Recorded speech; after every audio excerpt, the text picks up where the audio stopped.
Hey guys, welcome back my channel educational RK point. तो चलिए यहाँ पे शुरुआत करते हैं। टीचिंग एप्टीट्यूड की 30 क्वेश्चंस आपको मिलेंगे। आपके एग्जाम से बहुत कम दिन है, जितनी से जितनी हो सके छोटे छोटे वीडियोस देखकर प्रैक्टिस को कीजिए। और आज दिन में 12 बजे आपकी हिंदी की महा मैराथन क्लास होगी, तो बिल्कुल सारे लोग ज्वाइन करें। और बाकी आप अगर वीडियो बाद में देख रहे हैं तो ये क्लास हो चुकी है, जाकर एक बार जरूर देखें। तो आइए स्टार्ट करते हैं। अगर 30 में आपके 30 मार्क्स आते हैं तो वेल एंड गुड, और नहीं आते हैं 25 भी आते हैं तो भी आपके अच्छे हैं। बच्चों का प्रथम अध्यापक कौन होता है? बहुत अच्छे, तो उनके माँ बाप होते हैं। शिक्षण का कार्य क्या है? हर व्यक्ति कर सकता, हर व्यक्ति के पढ़ा लिखा व्यक्ति, बहुत से शिक्षक भी नहीं कर पाते, हर व्यक्ति के बस का नहीं है। सीखने का मुख्य तत्व क्या है? तो ये सभी सीखने की इच्छा, अनुकूल परिवेश, प्रेरणा, मोटिवेशन, हर कुछ है। अच्छे शिक्षक को किसका ज्ञान होना चाहिए? तो अच्छे शिक्षक को किसका ज्ञान होना चाहिए? चलिए, तो यहाँ पे हम देखते हैं अच्छे शिक्षक को शिक्षा मनोविज्ञान, बाल मनोविज्ञान, व्यवहारिक मनोविज्ञान, यानी कि ये सभी डी आंसर्स आपका हो जाएगा। डेवी के अनुसार शिक्षा क्या है?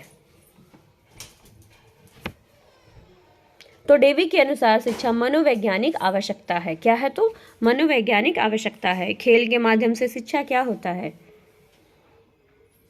बहुत अच्छे, तो मनोवैज्ञानिक है। खेल के माध्यम शिक्षा क्या है? मन की जो सोचते हैं, आपका मन अच्छा रहता है। नेक्स्ट चलते हैं। शिक्षा खेल की विधि का अर्थ क्या है? खेल की क्रियाओं द्वारा शिक्षा, खेल की क्रियाओं द्वारा मनोरंजन, खेल की शिक्षा क्रियाशीलता पर जोर। चलिए, तो खेल की क्रियाओं द्वारा शिक्षा। नेक्स्ट चलते हैं। पाठ योजना तभी सही बन सकेगी जब शिक्षक को क्या? तो जब शिक्षक को इन सभी चीजों का ज्ञान हो, छात्रों के प्रीवियस नॉलेज का उनके पास ये हो, नॉलेज हो कि कितना उनका प्रीवियस नॉलेज है, शिक्षण विधियों का ज्ञान हो, शिक्षण सिद्धांतों का ज्ञान हो। अभ्यास से क्या होता है? बिल्कुल सही जवाब, अभ्यास से ज्ञानेंद्रियों का प्रशिक्षण होता है।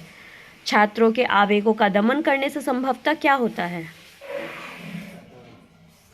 तो बी और सी, उन्हें विद्रोह की भावना पनपने लगती है, उनकी सृजनात्मक यानी कि उनकी क्रिएटिविटी कुंठित हो जाती है।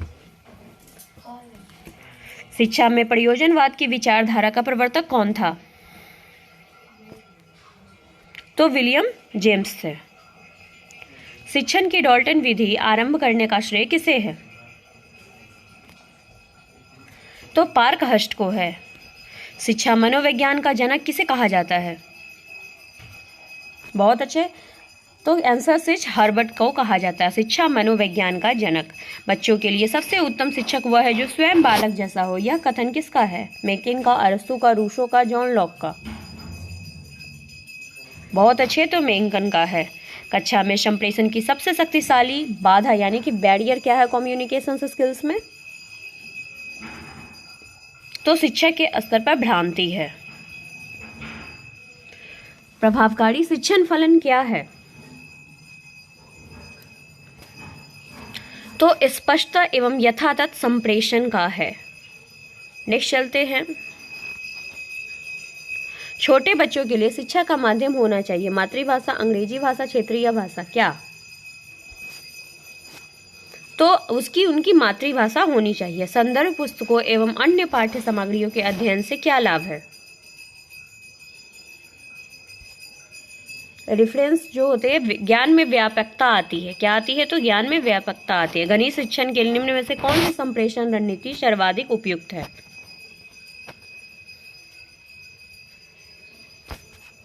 तो आंसर एल्गोरिथम है। क्या है? तो एल्गोरिथम है। छात्रों में आपराधिक प्रवृत्ति एवं युवा आपराधिकता का प्रमुख कारण क्या है? तो ये सभी है। क्या है? तो ये सभी है। शिक्षक की योग्यताओं एवं प्रयासों उसके व्यवहार का सही मूल्यांकन किया जा सकता है कैसे? तो उसके छात्रों द्वारा किया जा सकता है। प्राचीन काल में औपचारिक शिक्षा का स्वरूप कैसा था? तो ऐसे धार्मिक संस्कारों का ज्ञान था।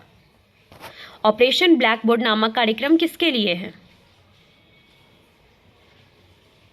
बहुत अच्छे, तो प्राइमरी स्कूलों के लिए है। और साथ साथ ये भी पढ़ लीजिएगा, आप मुझे कमेंट में भी बता दीजिए ऑपरेशन ब्लैकबोर्ड की स्थापना कब हुई थी। ओके, कब से ये लागू हुआ था? स्कूल अनुशासन में निम्न में से किसे प्राथमिकता दी जाती है? सामाजिक नियमों का सहर्ष परिपालन। आधुनिक अनुशासन का मौलिक दर्शन क्या है? बहुत अच्छे, तो स्वस्थ मार्गदर्शन एवं परामर्श। शिक्षा के किस गुण का विकास अधिक छात्र सबसे अधिक पसंद करते हैं? आप किस गुण का करेंगे? हमारी अगर किया जाए तो बिल्कुल उसकी निष्पक्षता, यानी किसी के साथ दो बायसनेस नहीं होना चाहिए। अध्यापक के रूप में आप छात्रों की निजी समस्याएं क्या करेंगे? तो सदैव सुनेंगे। अध्यापक बनने के बाद विचारानुसार हर अध्यापक के घर पर किस वस्तु का होना जरूरी है? पुस्तकालय का सजा हुआ ड्राइंग रूम, टेलीविजन। देखो वैसा होता नहीं है, वैसे पुस्तकालय का होना चाहिए। शिक्षा के स्तर को ऊंचा उठाने के लिए निम्न में से क्या आवश्यक है?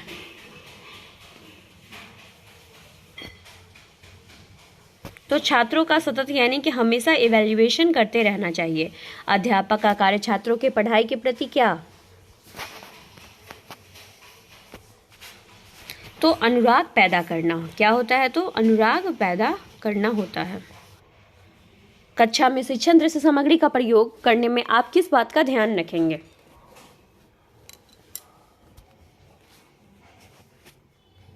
तो पाठ्य पुस्तक के अनुरूप होना चाहिए। छात्रों का विश्वास प्राप्त करने हेतु शिक्षक उनके साथ क्या करेंगे? तो आंसर मित्र जैसा व्यवहार करेंगे। छात्रों में किसका विकास आपकी दृष्टि में सबसे महत्वपूर्ण है? तो आत्मविश्वास सबसे महत्वपूर्ण है। निम्न में से किसने कहा था कि प्रेरणा छात्र में रुचि उत्पन्न करने की एक कला है? तो थॉमसन ने कहा था कठिन शब्दों को अर्थ को समझाने का व्यवहारिक ढंग है क्या?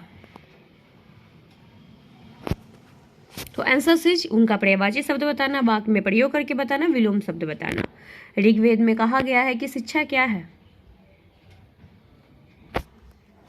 तो सभ्य समाज का लक्षण है। शिक्षा संस्कृति की परीक्षण ही नहीं करती वरन उसको क्या? तो समृद्ध भी बनाती है। गांधी जी की बेसिक शिक्षा का उद्देश्य बालक को क्या था? तो आंसर समाज की आवश्यकताओं के अनुरूप ढालना था। मनोविश्लेषण विचारधारा का प्रमुख प्रवर्तक किसे माना जाता है? सिगमंड फ्राइड को माना जाता है। शिक्षण में भिन्न भिन्न शिक्षण विधि का प्रयोग करके क्या होता है? तो ये सभी चीजें होती हैं। शिक्षक को कक्षा में शिक्षण के दौरान इस बात का पूरा ध्यान रखना चाहिए कि क्या छात्र प्रसन्नतापूर्वक पढ़े, छात्र पढ़ाने के लिए कार्य पीरियड में समय पूरा हो जाए, पाठ्य के उद्देश्य पूर्ण हो, कोई छात्र इधर उधर ना ध्यान दे। तो आंसर सिर्फ पाठ्य का उद्देश्य पूर्ण हो। कक्षा शिक्षण के दौरान आप छात्रों से कैसे प्रश्न पूछेंगे? तो आंसर उपरोक्त सभी प्रश्न पूछेंगे। बाहरों के लिए शिक्षा के क्षेत्र में नाम उल्लेखनीय है क्या? यानी कि जो कान से सुन नहीं सकते। तो आंसर सिर्फ हेलेन केलर ने। शिक्षा की कथनी और करनी में भेद नहीं होना चाहिए, किसका कथन है? चलिए बहुत अच्छी बात है, महात्मा गांधी का कथन है। एक प्रभावी सूचकांक के रूप में आप सबसे पहले किन कदमों पर विचार करेंगे? तो संचार के उद्देश्य को निर्दिष्ट करेंगे। चलिए इसी के साथ इस वीडियो को यहीं पे समाप्त करते हैं। मिलेंगे नेक्स्ट वीडियो में नई इन्फॉर्मेशन के साथ। Thank you for watching us. All the best for your exam.